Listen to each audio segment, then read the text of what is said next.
Thank you for joining Wars of the Rosies as we continue with part 11, The Freemasons as Architects, from Book the First of the Mystic Tide by Albert G. Mackey. Part 11, The Freemasons as Architects. We work in speculative masonry, but our ancient brethren worked in both operative and speculative. Ritual of the fellow craft.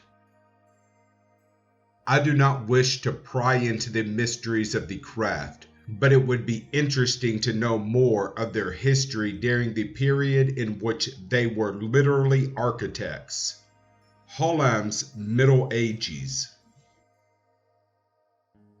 It might be supposed from the operative character of our institution at its origin that there would be some important relations between it and the science, as well as the practice of architecture. I do not, however, propose in this place and at this time to allude to the operative labors of the founders of Freemasonry in the erection of that vast fabric at Jerusalem, which David desired to begin, and which divine wisdom permitted his son Solomon to erect to the worship of the Lord. I rather desire to invite the reader's attention to the architectural labors of the craft at a later period of history, and to claim some credit to the order for the effects made by our ancestors in the Middle Ages of the world, in ornamenting the cities of Europe with religious edifices, many of which still remain as the enduring monuments of their skill and taste. From the 10th to the 16th century,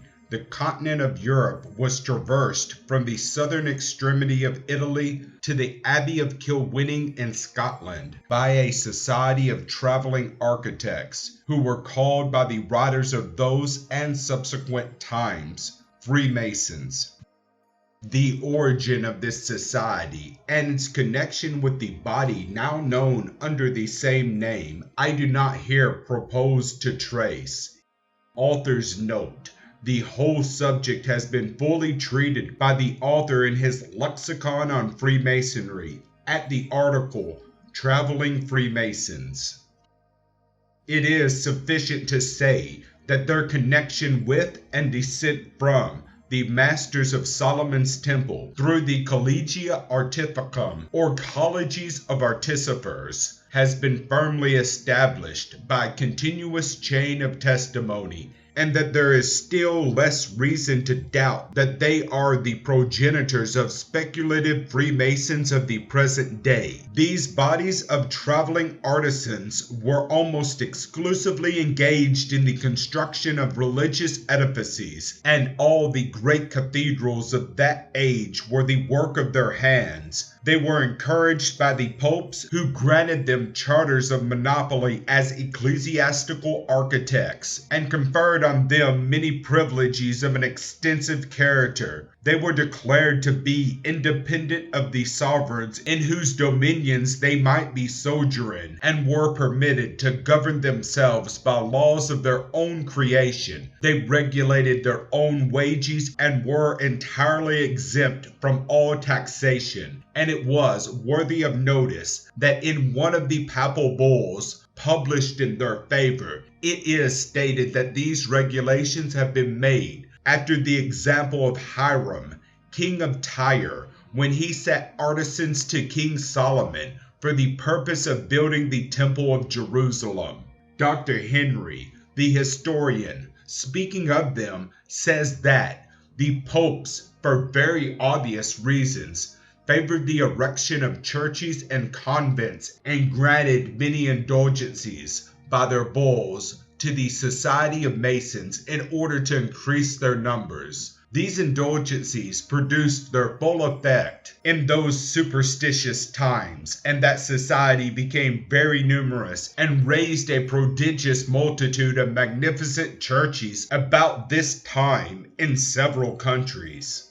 Wren describes these associations in the following language: For, as we are told by one who was well acquainted with their history and constitutions, The Italians, with some Greek refugees, and with them French, German, and Flemings, joined into a fraternity of architects, procuring papal bulls for their encouragement and their particular privileges. They styled themselves Freemasons and ranged from one nation to another as they found churches to build, for very many in those days were everyday building through piety or emulation. Their government was regular, and where they fixed, near the building in hand, they made a camp of huts. A surveyor governed in chief. Every 10th man was called a warden, and overlooked each 9. The gentlemen in the neighborhood, either out of charity or commutation of penance,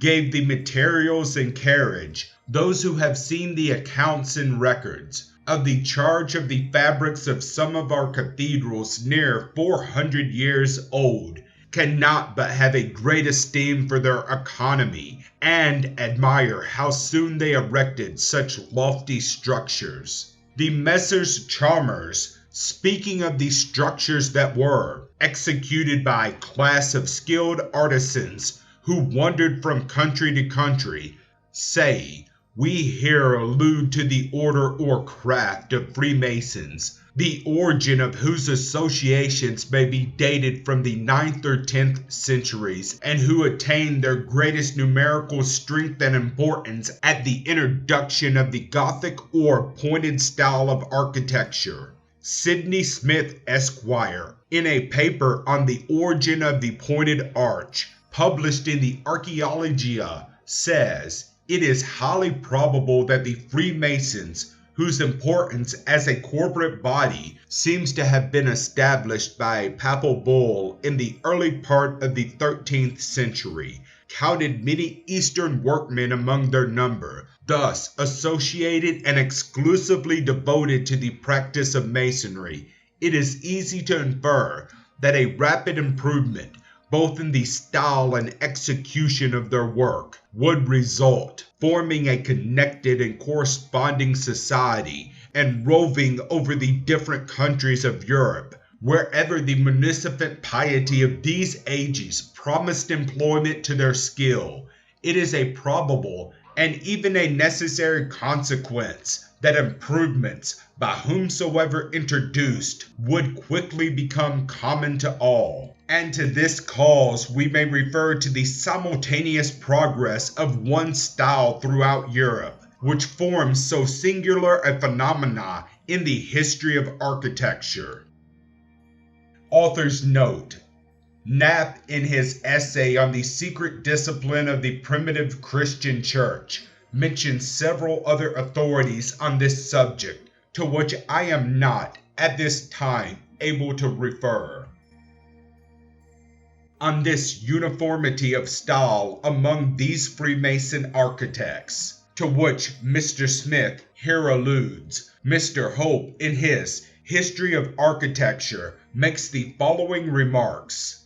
The architects of all the sacred edifices of the Latin Church, wherever such arose, north, south, east, or west, thus derived their science from the same central school, obeyed in their designs the same hierarchy, were directed in the construction by the same principles of propriety and taste, kept up with each other in the most distant parts to which they might be sent, the most constant correspondence, and rendered every minute improvement the property of the whole body, and a new conquest of the art. The result of this unanimity was that at each successive period of the monastic dynasty, on whatever point a new church or new monastery might be erected, it resembled all those raised at the same period in every other place, however distant from it, as if both had been built in the same place by the same artist. For instance, we find, at particular epochs, churches as far distant from each other as the north of Scotland and the south of Italy, to be minutely similar in all the essential characteristics. Mr. Godwin, in a communication made to the Society of Antiquaries of England, speaking of the remarks of the workmen found upon these stones in various ancient buildings, which he had examined, supposes that these marks, if collected and compared, might assist in connecting the various bands of operatives who, under the protection of the Church, mystically united, spread themselves over Europe during the Middle Ages and are known as Freemasons. Subsequently, in the same paper, he says that the identity of these markers in different countries, notwithstanding their great variety, seems to show that the men who employed them did so by system, and that the system, if not the same in England, Germany, and France, was closely analogous in one country to that of the others. Moreover, he continues, many of these signs are evidently religious and symbolical, and agree fully with our notions of the men known as Freemasons. These Masonic marks have been found by M. Diderot of Paris, at Strasbourg, Spire, Worms, Reims, Basel, and other places, and in a series of observations communicated by him to the Comité Historique des Arts et Monuments. He states that he can discover in them reference to distinct schools or lodges of Masons. It would be impossible, even in an abridged form, to record all the architectural labors of this association during the period of its activity. To mention only a few will be sufficient to show that the science of ecclesiastical architecture has been deeply indebted to the Freemasons for the perfection of beauty and skill which it has reached. In the 13th and 14th centuries, they erected the cathedrals of Cologne and Meissen. In 1440, that of Valenciennes, and that of Bern in 1421. Besides these, they constructed monasteries, abbeys, cathedrals, and other ecclesiastical edifices in all parts of the continent, as well as in England and Scotland. Westminster Abbey and the ruins of that of Melrose are magnificent examples in these last mentioned countries. Author's note: Dugdale, in his Monasticon, Volume 3, page 162, gives the connection between the commissioners of the Duke of York and William Harwood, Freemason, for the rebuilding of the chapel in the College of Fotheringay, Northamptonshire, and Ashmole's History of the Order of the Garter, page 126, contains the agreement with Highmore and Virtue, Freemasons, for the building of the choir of St. George's Chapel, Windsor. See Knapp's Secret Disciple in the supplement on the Secret of the Royal Arch. The Abbé Grandier has collected from an old register at Strasbourg very minute particulars of the labors of the Association of Freemasons, who erected the magnificent cathedral of that city. It was commenced in the year 1277, but not finished until 1739. The Masons who were engaged in this chief d'oeuvre of Gothic architecture were divided into the ranks of masters, craftsmen, and apprentices. The place in which they assembled was called a huta, or lodge. They made use of the implements of their profession for purposes of symbolic instruction, principally employing for this purpose the level, square, and compass. They had modes of secret recognition and a system of mystical initiation, and presented in all their other customs the evidences of their being the progenitors of the fraternity as it now exists.